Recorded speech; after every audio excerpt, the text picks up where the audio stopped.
है ना? सर। हाँ, ठीक है। तो इस सर केस में हमारा, अटेंडेंस लगा दीजिए। हाँ हाँ, क्या नाम है आपका बेटा? गौतम बर्फा। ठीक है ठीक है ठीक है, गौतम, हाँ। है ना? तो बस इस लैब में जाके आप ये जरूर देख लेना, ठीक है बेटा? आज कल जब भी आपको नेट मिल जाए, ठीक है, तो यहाँ से देख जरूर लेना कि हमारा ऑब्जेक्टिव क्या था बेटा, to observe the phase present in the microstructure of stainless steel. फिर हम इसकी थ्योरी पर जा रहे हैं, तो थ्योरी में गए तो सबसे पहले हमने क्या डिफाइन किया, माइक्रोस्ट्रक्चर क्या होता है, ठीक है। अब यदि आपसे कोई भी पूछता है कि भाई माइक्रोस्ट्रक्चर का मतलब क्या, तो आपको ये समझ में आना चाहिए कि माइक्रोस्ट्रक्चर मतलब क्या। आप उसका जो भी मेटल या अलॉय जिसको भी आप ऑब्जर्व करना चाहते हैं, उसको इचिंग एंड पॉलिशिंग के बाद high degree of magnification microscope के अंदर उसको यदि ऑब्जर्व करते हैं, तो उसको हम क्या बोलते हैं, micro structure. Are you getting this? अब आगे बात करते हैं फिजिकल प्रॉपर्टीज ऑफ मेटल और alloy under consideration. So by using knowledge of microstructure we can analyse behaviour of particular material, कि वो उसका स्ट्रेंथ कैसा होगा, इधर इट इज डक्टाइल, इधर इट इज ब्रिटल, जो भी है, ठीक है, तो उसका हम चेक कर सकते हैं। स्टेनलेस स्टील की या आइनॉक्स स्टील की बात करें तो इसमें 10.5% क्रोमियम कंटेंट होता है। क्यों होता है? क्योंकि हमको इसको कोरोसिव रेजिस्टेंस बनाना होता है। तो जब भी किसी मटेरियल में मैं क्रोमियम ऐड करता हूं, तो मैं उसको कोरोजन रेजिस्टेंस इंक्रीज करता हूँ। Content bye by mass and maximum of 1.2% of carbon, ठीक है। तो जब भी स्टेनलेस स्टील का कोई मतलब आपसे कंपोजिशन पूछे, तो ये दो चीजें आपको एटलीस्ट मालूम होना चाहिए कि 10.5% क्रोमियम का बायमास होता है, उसमें परसेंटेज, और 1.2% कार्बन होता है बाय मास, ठीक है। Small quantities of molybdenum also present increase the corrosion resistance in acids, are reductive in nature and protect against the pitting attacks, ठीक है। तो 150 degree of stainless steel are present whose properties are varying amount of chromium and molybdenum। मतलब बहुत सारी लगभग 150 grades हैं किसकी, stainless steel की, अलग अलग, ठीक है। उसमें केवल क्या किया है उसने, क्रोमियम और मोलिब्डेनम का परसेंटेज को वेरी किया है, ठीक है। And stainless steel is divided into the four families और based on the crystal structure, austenitic, martensitic, ferritic and duplex, ठीक है। तो आपसे यदि कोई पूछता है कि यदि मैं स्टेनलेस स्टील की फैमिलीज की बात करता हूं, तो कितनी, चार तरह की होती है, austenitic, martensitic, ferritic and duplex, ठीक है। They are identified by the pre determinant phase of the microstructure, ठीक है। अब इसका ये कुछ प्री टेस्ट है, ये प्री टेस्ट सब लोग दीजिएगा और उसका स्क्रीनशॉट लेके रखिएगा, या उसके क्वेश्चन मेंशन करके रखिएगा कि भाई हाँ हमने ये प्री टेस्ट दिया है, ठीक है। तो कार्बन का परसेंटेज स्टील में कितना होता है, stainless steel is also called, तो ये मैं अभी क्वेश्चन आप इसके क्विज को आप अटेम्प्ट करिएगा और सबमिट करके सेंड करिएगा, ठीक है। मतलब अपने पास स्क्रीनशॉट लेकर सेव करिएगा, ठीक है। उसके बाद आते हैं प्रोसीजर पर। तो प्रोसीजर के लिए मैं इसकी प्रोसीजर पर मैं जाते हुए एक वीडियो है, उस वीडियो पर जाता हूँ, ठीक है ना? अच्छा, प्रोसीजर में सबसे पहला प्रोसीजर समझ लो कि क्या क्या करते हैं हम, ठीक है। तो यदि मैं सबसे पहले बात करूं, तो देखो यहाँ पर दो स्टेनलेस स्टील है, तो आज मैं P3 ऑस्टेनिक स्टेनलेस स्टील ले रहा हूँ। अगली लैब में हम P12 माल्टेंस्टिक स्टेनलेस स्टील लेंगे, ठीक है। तो सबसे पहला, ये तो हमारा ऑब्जेक्टिव हो गया। एपरेटस क्या इसमें यूज होगा ये देख लो, ठीक है। तो हमारे पास यूज होगा metallurgical microscope, polishing machine use होगी with abrasive, belt grinder use होगा, एब्रेसिव पेपर यूज होगा, flat glass plate with wooden frame use होगा, electric hot air blower use होगा, कॉटन एंड मार्बल रिएजेंट्स और जिसको एचेड्स बोलते हैं, और हमारा स्पेसिमेन जिसका हमको माइक्रो स्ट्रक्चर क्या करना है, चेक करना है, वो सब चेक मतलब आएगा इसमें। क्लियर है? Are you getting this? तो कैसे होगा ये समझते हैं बेटा। तो मेटलर्जिकल माइक्रोस्कोप की हेल्प से हम क्या करेंगे, उसको ऑब्जर्व करेंगे। तो this is my metallurgical microscope and this is my polishing machine. तो ये जो है ये मेरा पॉलिशिंग मशीन है, ठीक है।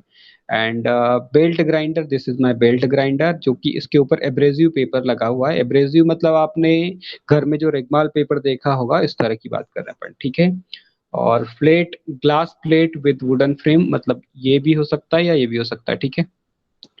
और उसके बाद इलेक्ट्रिक हॉट एयर ब्लोअर होता है। तो ब्लोअर की रिक्वायरमेंट इसलिए होती है क्योंकि जब हम उसका ईचिंग करेंगे, ईचिंग करने के बाद उसको सोक करना होता है, मतलब उसको सुखाना रहता है, ठीक है। तो उसके लिए यूज करते हैं, कॉटन भी उसी पर्पज से यूज करते हैं। और एचेंट मतलब उसके फाइनल माइक्रोस्ट्रक्चर को देखने के लिए यूज किया जाता है, ठीक है। समझ आई ये बात बेटा? ठीक है। तो उसके बाद हम करेंगे, सैंपल लिया हमने, कोई एक सैंपल लेंगे। सैंपल लेने के बाद उसको फ्लैट सरफेस बनाने के लिए, क्योंकि फ्लैट सरफेस नहीं होगा तो क्या होगा, वो उसके जो रेडिएशन, मतलब जैसे लेट्स से कि अपने पास कोई इस सैंपल पर कोई रेडिएशन आएगा, तो वो सीधा सीधा माइक्रोस्कोप की आई पीस पर न जाने की बजाय क्या हो जाएगा, डेविएट हो जाएगा, ठीक है। इसलिए हमको उसको फ्लैट सरफेस बनाना है। तो हम सबसे पहले ग्राइंडिंग करते हैं। ग्राइंडिंग करने के बाद उसका पॉलिशिंग करते हैं। तो सबसे पहले हमने क्या किया बेटा, बेल्ट ग्राइंडर पे उसका ग्राइंडिंग किया।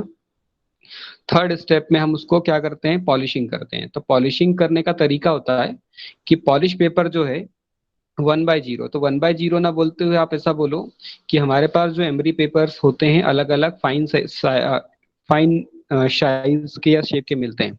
तो यदि मैंने लेट्स से कि मैंने एमरी पेपर यूज किया है 200 का, तो 200 से फिर मैं आगे की तरफ मूव करूंगा, मतलब फिर मैं यूज करूंगा 320 का, फिर मैं मूव करूंगा 800 की तरफ, ठीक है। मतलब मैं आगे जैसे जैसे बढ़ रहा हूँ, मतलब उसका एमरी पेपर का फाइननेस बढ़ते जा रहा है, ठीक है। तो polish with specimen rubbing forward direction only. तो केवल यदि ये ऐसे मूव हो रही है प्लेट, तो ये आपको इसको कैसे फ्लैट पकड़ के रखना पड़ेगा, ठीक है। मतलब ये आप इस डायरेक्शन में पकड़ के रखेंगे, ठीक है। समझ आ रहा है ये? चलिए, तो थर्ड स्टेप समझ में आया कि भैया अपन को सबसे पहले ग्राइंडिंग करना है, ग्राइंडिंग के बाद उसको पॉलिश करना है। पॉलिश किससे होगा, एमरी पेपर से होगा। फिनिश द पॉलिश स्पेसिमेन, पहले एक 1/0 से किया तो अगली बार किससे करोगे, 2/0 से, 3/0 से एंड 4/0 से, ऐसे आप उसको बढ़ाते चले जाएंगे, ठीक है। फिर उसके बाद फाइन पॉलिशिंग करने के लिए उसको डबल, ये जो डिस्क पॉलिशिंग मशीन है, इस पॉलिशिंग मशीन पर ये जो पॉलिशिंग रिएजेंट है इसको यहाँ पर डालते हैं। उसको डालने के बाद उसको स्विच ऑन किया, स्विच ऑन करने के बाद उसके ऊपर रख के उसकी पॉलिशिंग की जाती है, ठीक है। और उसके बाद उसकी ईचिंग की जाती है, ठीक है। तो यदि आप देखोगे, अच्छे से ऑब्जर्व करोगे, तो ऑब्जर्व करने पर आपने देखा होगा, और इस तरह का फाइनल माइक्रोस्कोप में आपको स्पेसिमेन ऑब्जर्व होगा, ठीक है। चलिए, तो लेट्स सी कैसे होता है, ठीक है ना। तो ये प्रोसीजर था उसका। अब सॉरी, सिमुलेशन पे जाना अपने को, 1 मिनट।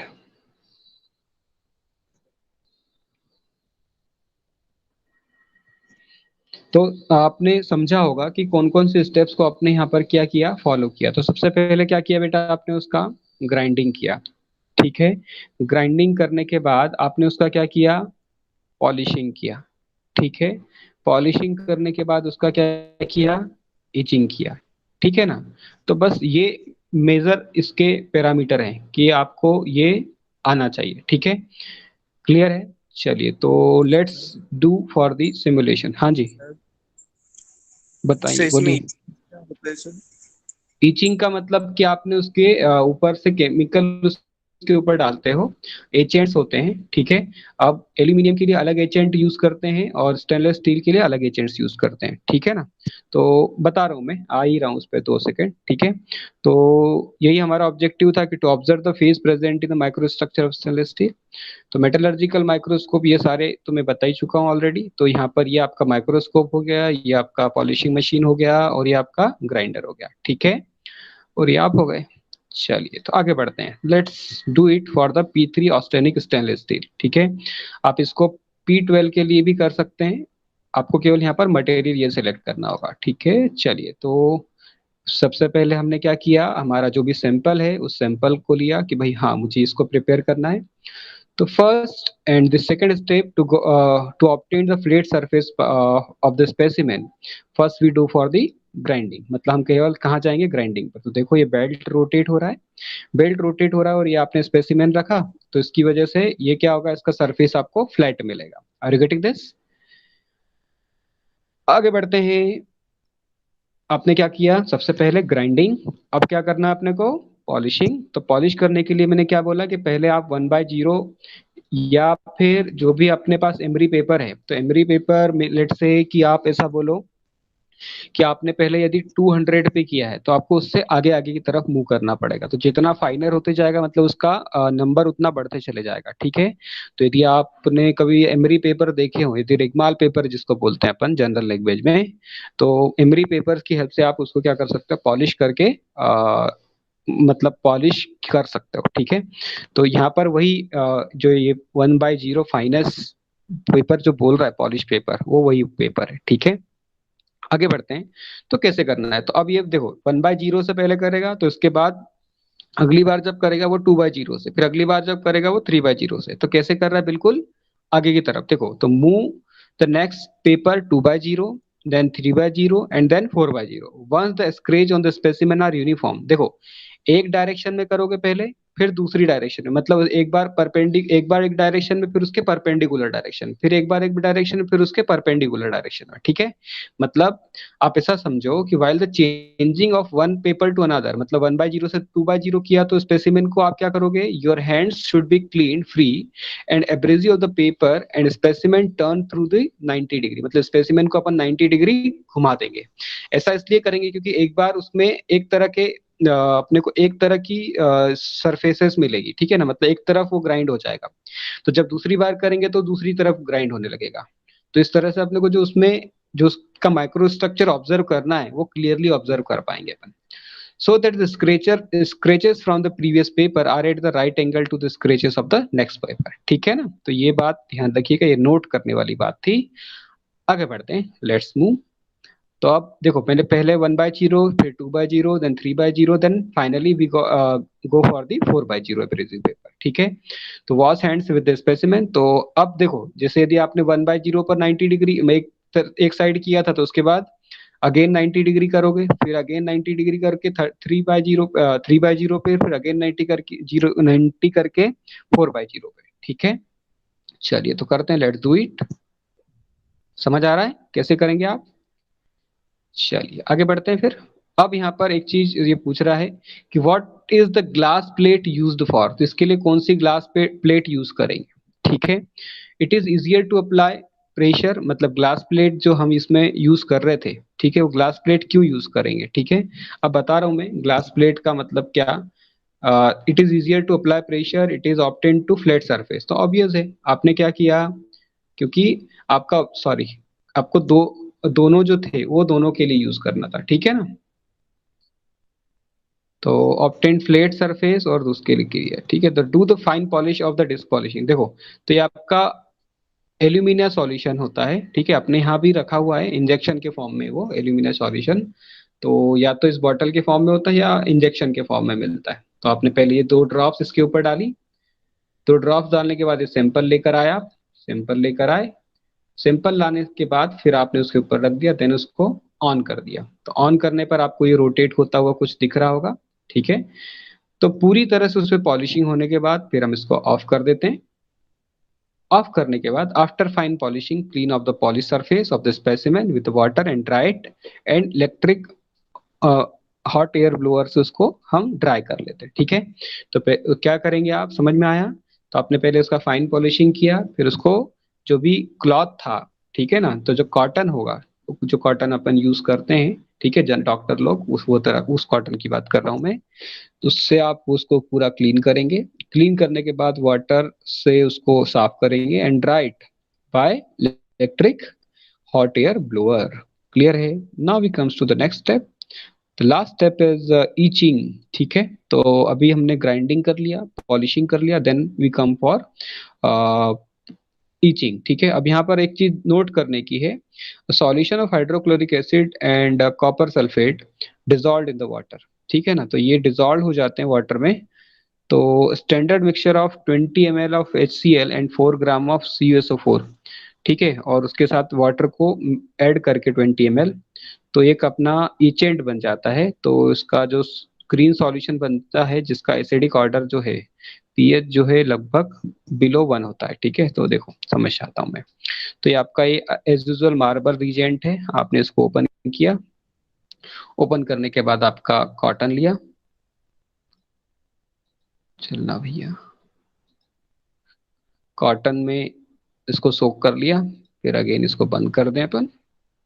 बंद करने के बाद ये आपका स्पेसिमेन आ गया, दूसरे हाथ में लिया आपने।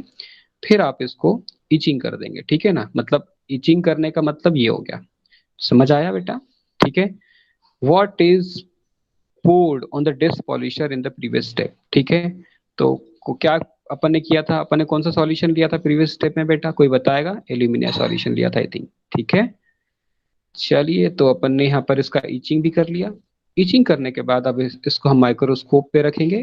तो examine the specimen under the metallurgical microscope. अब यहाँ पर इसके जो इसमें 3 आई पीसेस होती है, मतलब आप या तो इसको 50x पर जूम कर सकते हैं, 100x पे जूम कर सकते हैं, और 500x पे। x मतलब आप समझते हैं, x का मतलब क्या होता है, आप लोग जैसे कैमरे में आपके जूम करते हो ना, ठीक है ना, तो वो उसी तरह का ये जूम है, ठीक है। तो 50x, 100x and then 500x। अभी मैं 50x पे ऑब्जर्व कर रहा हूँ। तो उससे पहले एक चीज पूछ रहा है, what is the etchant use for stainless steel, ठीक है। तो इसके लिए जनरली हम नाइटेल स्टेनलेस, सॉरी, यूज करते हैं। आप इसको रोटेट कर सकते हो। नाइटेल जो है वो एल्यूमिनियम के लिए यूज करते हैं। हाँ, ये गड़बड़ किया मैंने, ठीक है, एक सेकंड। हाँ भाई, तो देखो, अब ये माइक्रोस्कोप देखो, ये 50x पर यदि आप इसको देखोगे तो कुछ इस तरह का दिखेगा। 500x पे देखोगे तो और ज्यादा वो इनलार्ज हो गया, उसकी ग्रेन बाउंड्री, उसका ग्रेन साइज दिखने लग गया। 100x पे कुछ ऐसा दिखेगा। Are you getting this? देखो ये 50x पे ये इस तरह का माइक्रो स्ट्रक्चर आपको दिखाई देगा। आगे बढ़ते हैं, 500x पे ऐसा दिखाई देगा। Then again we go for the 100x। ठीक है, तो 100x पे ऐसा दिखाई देगा। क्लियर है? देखो यहाँ पर वही माइक्रोस्कोप का स्पेसिमेन बता रहा है कि भाई slider view of the microstructure in different magnification, 50x पे ऐसा दिखाई दे रहा था आपको वहाँ पे, 100x पे ऐसा दिखाई दे रहा था, 500x पे ये दिखाई दे रहा था, ठीक है। ये हमारा सैंपल P3 था, ऑस्टेनिक स्टेनलेस स्टील, जिसमें क्रोमियम 25% था, निकेल 12% था, क्रोम और कार्बन इतना था। तो इससे आप ये पता कर सकते हो। नंबर ऑफ फेजेस कितने हैं? 2, क्योंकि यहाँ पर देखो ये फेज दिख रहा है कि ये फेज दिख रहा है, ठीक है, तो इसलिए 2 फेजेस हैं। तो ऑस्टेनिक में dendrites of austenitic can be observed. अब ये क्या होते हैं डेंड्राइट्स, अभी तक आपको नहीं मालूम है, ठीक है। जब मैं आपको क्वेंचिंग्स वगैरह ये ट्रीटमेंट पढ़ा दूंगा तो आपको ये सारा कुछ क्लियर हो जाएगा। क्लियर है? Now we comes to the post test, ठीक है। तो ये पढ़ने के बाद आपको ये पोस्ट टेस्ट देना है, उसका भी स्क्रीनशॉट लेकर रखना है। तो यदि मैं आपके पास इन फ्यूचर अभी आपको ये मैनुअल में सर्कुलेट कर दूंगा, उसमें थोड़े से करेक्शन हो करके, तो उसमें वो स्क्रीनशॉट आपको उसका प्रिंट लें या एनी हाउ जैसे भी आप उसको लगा सकते हो। यदि सॉफ्ट कॉपी में भेजना हुआ तो एक कहीं पर पेज आप उसमें अटैच कर दीजिएगा, ठीक है। तो ये भी आपको उसका सबमिट करना है, ठीक है। सबमिट करने के बाद ये कुछ इसके रेफरेंसेस है, किसने डेवलप किया है, क्या किया है, वो कुछ, ठीक है। चलिए, तो एक बार हम इसका, अभी तो हमने केवल डेमो देखा कि भाई कैसे कैसे होता है, ठीक है। अब इसका एक्चुअल में व्यू देख लेते हैं कि कैसे प्रिपेयर करते हैं, है ना। थोड़ा सा टाइम लगेगा, बस 10 मिनट का वीडियो है, पर ये यदि वीडियो देख लोगे तो आपको समझ में आ जाएगा कि हाँ, हम एक्चुअल में मेटलर्जिकल माइक्रोस्कोप के लिए स्पेसिमेन कैसे बनाते हैं, ठीक है। तो मैं उसी वीडियो के थ्रू एक्सप्लेन करने की कोशिश करता हूँ। यूट्यूब पे वीडियो है, आप खुद भी चाहें तो बाद में देख सकते हैं। और ये चल जाए यार, ठीक है, इसको बंद करते हैं, एक सेकंड।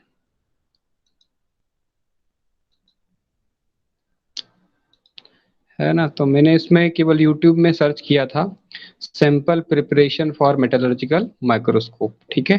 तो ये, ठीक है, ये सर्च किया था sample preparation for metallurgical microscope. तो आप भी ऐसा सर्च कर सकते हैं। यदि और भी डिटेल में जानना है तो पूरा मेटल कैरेक्टराइजेशन का आईआईटी मद्रास का ये डॉक्टर शंकरन हैं, एस शंकरन, इनका पूरा केवल इसी पर मेटल कैरेक्टराइजेशन पर ही पूरे 40-50 वीडियो हैं, ठीक है ना। तो आप चाहें कि भाई मुझे मेटलर्जी में ही काम करना है, ठीक है, तो ये पूरा एक आप अपने आप को एक्स्ट्रा नई एडवांस लेवल पर लेके जा सकते हैं, ठीक है। मतलब अपने आप को ऐसा बना सकते हैं कि आपकी क्लास में कोई और दूसरा ना हो, ठीक है, मेटलर्जी में। 1 मिनट चल जा यार भाई।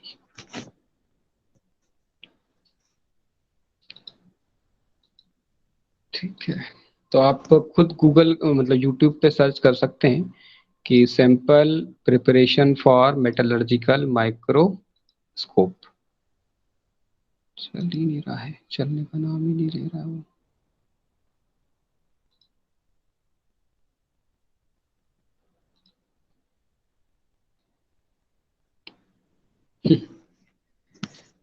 Sorry for this inconvenience. चल यार।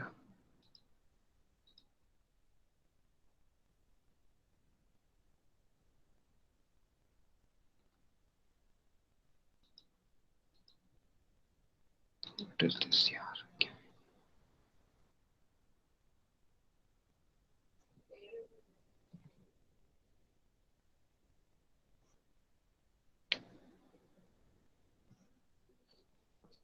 हाँ, चलिए तो देखते हैं कैसे होता है स्पेसिमेन प्रिपेयर, है ना। अरे क्या है, 1 मिनट बेटा, है ना। ठीक है, ये थोड़ा सा नेट का इशू है अपने यहाँ पे।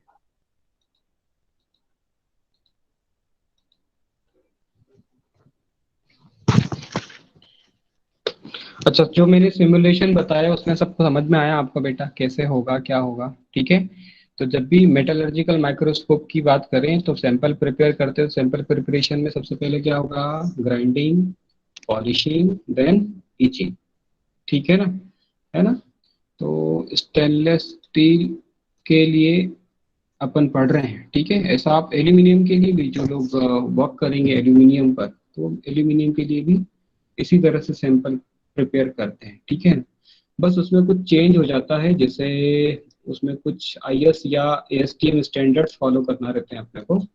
कि एएसटीएम स्टैंडर्ड्स मतलब कि for the ASTM standard for your etchants. ठीक है ना, मतलब जो इचेंट्स अपन ने यूज किए और जो पॉलिशिंग मशीन में जो कुछ यूज किया है, ठीक है ना, तो उनकी मैं बात कर रहा हूँ। ठीक है ना, तो वो अलग यूज होते हैं, मटेरियल टू मटेरियल वैरी करते हैं। ठीक है, वीडियो दिख रहा है बेटा आप लोगों को, है ना। इसमें वॉइस भी है, पर वॉइस में अभी आपको बता नहीं पाऊंगा, मतलब सुना नहीं पाऊंगा। ठीक है, सर वीडियो चल नहीं रहा है। चल नहीं रहा, चलेगा चलेगा। 1 मिनट, चलते हुए नहीं दिख रहा आपको? नहीं सर। अब यस सर, दिखा? अब चालू हुआ। Yes sir. हाँ, वो थोड़ा सा डिले टाइम चलता है, ठीक है ना, मतलब, है ना। ठीक है, तो ये अपना वही स्पेसिमेन, अच्छा बहुत पतला स्पेसिमेन होता है तो उसके लिए अलग प्रोसीजर है।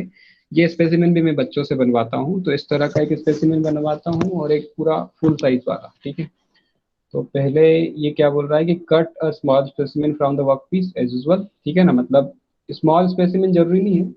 फिर mount the specimen in resin. ठीक है ना, तो and grind it and polish it and each it. ठीक है ना, तो किया वही अपन ने। ठीक है, पर स्मॉल स्पेसिमेन के लिए थोड़ा सा प्रोसीजर चेंज हो जाता है और कुछ भी नहीं। ठीक है, तो स्मॉल स्पेसिमेन के लिए भी अपन कर सकते हैं। जैसे मैं, मुझे किसी पर्टिकुलर का कोई भी कंपोनेंट ये जो दिए हैं, इन पर्टिकुलर कंपोनेंट का किसी का भी स्पेसिमेन यदि मुझे चाहिए, मतलब कि भाई इसमें क्या डिफेक्ट आया, क्या चेंज आया, तो मैं वो ऑब्जर्व कर सकता हूँ, मैं उसको समझ सकता हूँ। ठीक है ना, तो जैसे आपको कनेक्टिंग रॉड दिख रहा होगा, पिस्टन दिख रहा होगा, ठीक है ना, तो इसका मैं ऑब्जर्वेशन या मेटलर्जिकल माइक्रोस्कोप पे इसके माइक्रोस्ट्रक्चर में जो चेंज आ रहा है वो देख सकता हूँ। ठीक है,